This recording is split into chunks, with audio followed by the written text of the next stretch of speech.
Halo, selamat pagi semuanya. Jumpa lagi dengan saya, Freddy Widiarista.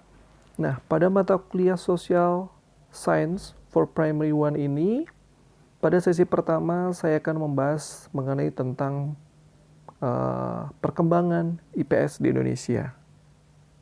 Nah, sebelum kita masuk ke Indonesia, sebenarnya kapan sih mata pelajaran IPS itu muncul di dunia? Mata pelajaran IPS muncul di dunia itu adalah sekitar abad ke-19.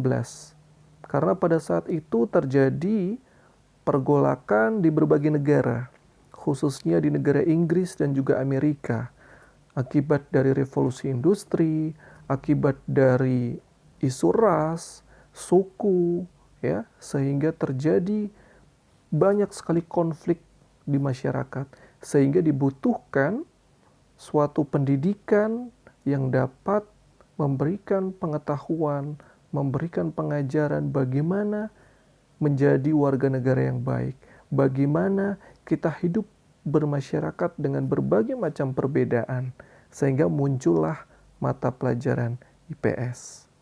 Nah, kalau di Indonesia, IPS muncul itu pada tahun 1972, tepatnya di Tawangmangu, Solo. Pada saat itu sedang ada kegiatan seminar nasional tentang civic education.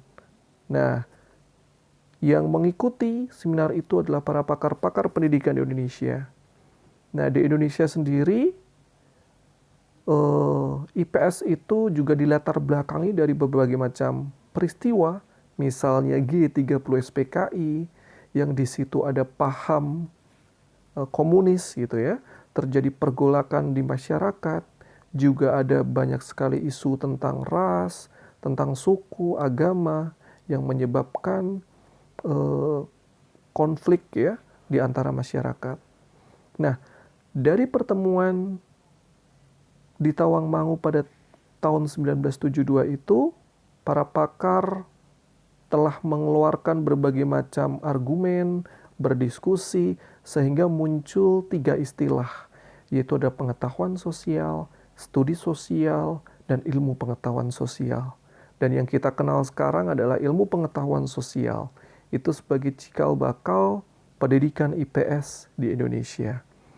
Nah, kalau kita lihat pada bagian gambar di slide, pada tahun 1972 itu termasuk pada kurikulum PPSP atau kurikulum 1973, yaitu kurikulum proyek perintis sekolah pembangunan. Jadi pada kurikulum 1973 lah IPS itu muncul.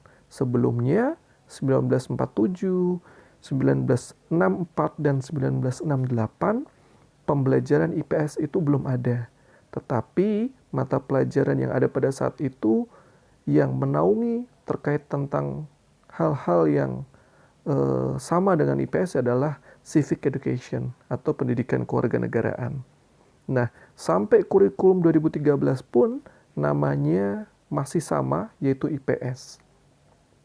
Sebenarnya apa sih perbedaan IPS dengan ilmu-ilmu sosial yang lain? Sebenarnya mata pelajaran IPS itu adalah, kalau menurut Sumantri, penyederhanaan dari berbagai macam disiplin ilmu yang disajikan secara pedagogis untuk tujuan pendidikan.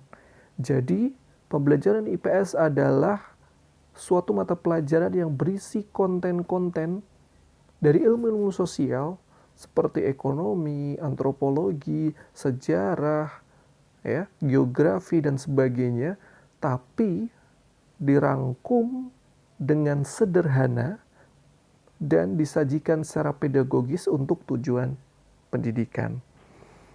Nah, kalau di dunia itu sudah dibentuk yang namanya NCSS pada tahun 1935, yaitu adalah National Council Social Studies atau Dewan Nasional Pendidikan IPS.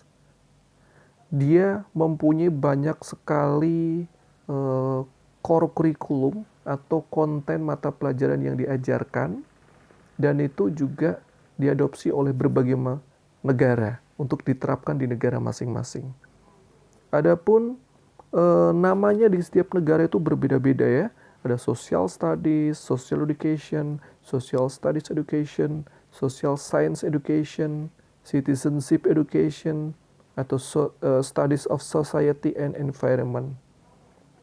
Jadi banyak sekali ungkapan atau istilah dari pendidikan IPS, tetapi pada dasarnya adalah sama. Nah, sekarang apa sih tujuan dari pendidikan IPS itu sendiri? Nah, itu ada 3.